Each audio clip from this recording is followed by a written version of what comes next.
This was clearly the girl's dream wedding, but just as she anxiously waited for the groom, her best friend suddenly delivered a bombshell. The groom wasn't coming. The girl instantly broke down, completely unable to believe her beloved boyfriend would abandon her at such a crucial moment. What she didn't expect was that, years later, Mike, who abandoned her, became a household name, a huge star. Countless girls were crazy about him, but even with all that success and fame, that unfinished wedding was Mike's eternal pain. Just this morning, as he woke up in a fan's bed, he found that old phone under a girl's foot. Mike's expression instantly tensed up. He repeatedly checked if the phone was broken, then ran out frantically, ignoring the countless fans chasing after him. He anxiously rushed into a phone repair shop, announcing he'd give $100,000 to whoever fixed his phone. Everyone was stunned by Mike's actions. The manager even fawningly offered to give him the latest phone for free, just for Mike's autograph, but Mike flat out refused. Until the manager personally fixed the phone, a familiar voice came from it.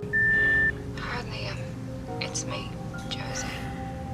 Mike's heart suddenly felt a pang of sadness. After all, on his journey to chase his dreams, Josie's voice was his only comfort. But he didn't know, the threads of fate were about to intertwine them again, because as soon as he got home, a news headline caught his attention. His best childhood friend had died in an accident. Mike's expression immediately became serious. The urge to confide instantly peaked. To send his friend off one last time, Mike ignored his agent's objections and resolutely returned to his long-departed hometown. But he didn't know how to face those familiar faces, so he just sat quietly outside the crowd. Then, as he got up, he saw that figure again, the one who haunted his dreams. Even if he tried his best to stay calm, the internal tremor had already arrived like a roaring tide. But looking at the little girl next to Josie, who looked so much like him, a bitter feeling arose in his heart, as if it wasn't just his friend lying in the coffin, but also his unspoken longing for Josie. But Josie knew nothing about this. Instead, after the memorial, she went straight to Mike and let loose on the man who had left without a word. Mike instantly curled into a ball. His father, whom he hadn't seen in a long time, just shook his head and laughed. Clearly, Mike's sudden departure back then had broken everyone's hearts, until the next day, after an awkward greeting with his father. Seeing his mother's roses unattended, a remorseful Mike finally made a life-changing decision. So he called his agent, completely unaware that because of his sudden disappearance, the outside world had erupted into a huge frenzy. Countless people speculated about his whereabouts, but he didn't care at all. After ordering his luxury car to be sent over, he rode his high school bicycle into town. But what he didn't expect was that the cashier was his high school classmate. So he hesitantly asked about Josie's recent situation, but the other person's face changed, and they politely but disgustedly kicked him out. There was no excitement at seeing a big star, which immediately made him feel intensely frustrated. He had no choice but to leave dejectedly. But then he unexpectedly saw Josie, now a mother, walk into a flower shop. And this encounter would uncover a secret buried for 8 years.